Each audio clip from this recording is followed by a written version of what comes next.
প্রদ্যুতের সাথে বৈঠক নিয়ে মুখ খুললেন মুখ্যমন্ত্রী। মথা সুপ্রিমোর সাথে রুদ্ধদ্বার বৈঠকে আলোচ্য বিষয়গুলি ফলপ্রসূ হবে বলে আশা প্রকাশ করলেন মুখ্যমন্ত্রী অধ্যাপক ডাক্তার মানিক সাহা। এদিন জিবি হাসপাতালে সাংবাদিকদের এক প্রশ্নের উত্তরে মুখ্যমন্ত্রী জানান, দিল্লিতে অনুষ্ঠিত ত্রিপাক্ষিক চুক্তি ও অন্যান্য বিষয় নিয়ে মাথা সুপ্রিমোর সাথে তার প্রাথমিক আলোচনা হয়েছে। শনিবার স্বরাষ্ট্র মন্ত্রকের ডাকে দিল্লির উদ্দেশ্যে আগরতলা ত্যাগ করেন ত্রিপুরা মাথা সুপ্রিমো প্রদ্যুৎ কিশোর দেববর্মন। তার আগে শুক্রবার মুখ্যমন্ত্রী সরকারি বাসভবনে মুখ্যমন্ত্রীর সাথে মাথা সুপ্রিমোর এক বৈঠক অনুষ্ঠিত হয়। এই বৈঠক নিয়ে বিভিন্ন মহলে ইতিমধ্যেই গুঞ্জন সৃষ্টি হয়েছে।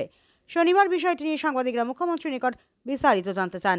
মুখ্যমন্ত্রী সাংবাদিকদের এক প্রশ্নের উত্তরে জানান, দিল্লিতে অনুষ্ঠিত ত্রিপাক্ষিক বৈঠক এবং অন্যান্য প্রাসঙ্গিক বিষয় নিয়ে মাথা সুপ্রিমোর সাথে তার প্রাথমিক আলাপ আলোচনা হয়েছে। মুখ্যমন্ত্রী জানান, বৈঠকে কোনো দাবি উত্থাপন করা হয়নি, তবে ভবিষ্যতে কি হবে সে সম্পর্কে আলোচনা হয়েছে।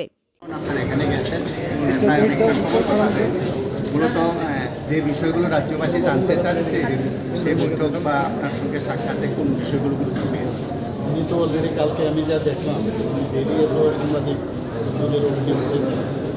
একই কথা বলবো, বা যে এগ্রিমেন্ট হয়েছে দিল্লিতে তার একটা বিষয়ে আলোচনা হয়েছে এবং আমি আশা করি যেসব বিষয়গুলো আলোচনা হয়েছে সেগুলো আলটিমেটলি ফলপ্রসূ হবে।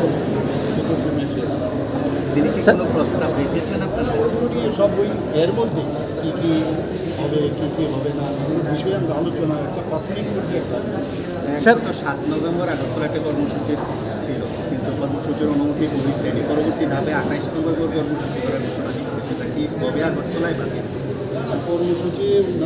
ওনাদের কর্মসূচি, সেখানে ওনারা ওখানে এটাকে পোস্টপোন করে করেছে, ওনাদেরকে জিজ্ঞেস করে আমি কিছু।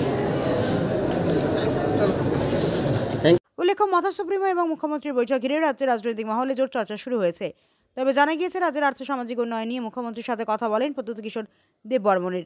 আরও জানা গিয়েছে, ত্রিপাক্ষিক চুক্তির রূপায়ণ নিয়ে মাথার পাশে শাসক দল থাকবে, কিন্তু এই ক্ষেত্রে রাজ্যের উভয় অংশের জনগণের মধ্যে শান্তি সম্প্রীতি এবং ঐক্য রক্ষায় তীব্র মাথাকে সরকারের পাশে থাকতে হবে। এই বিষয়টি নিয়ে ও মাথা সুপ্রিমোর সাথে মুখ্যমন্ত্রীর কথা হয়েছে বলে জানা গিয়েছে। ব্যুরো রিপোর্ট, হাল্লা বোল।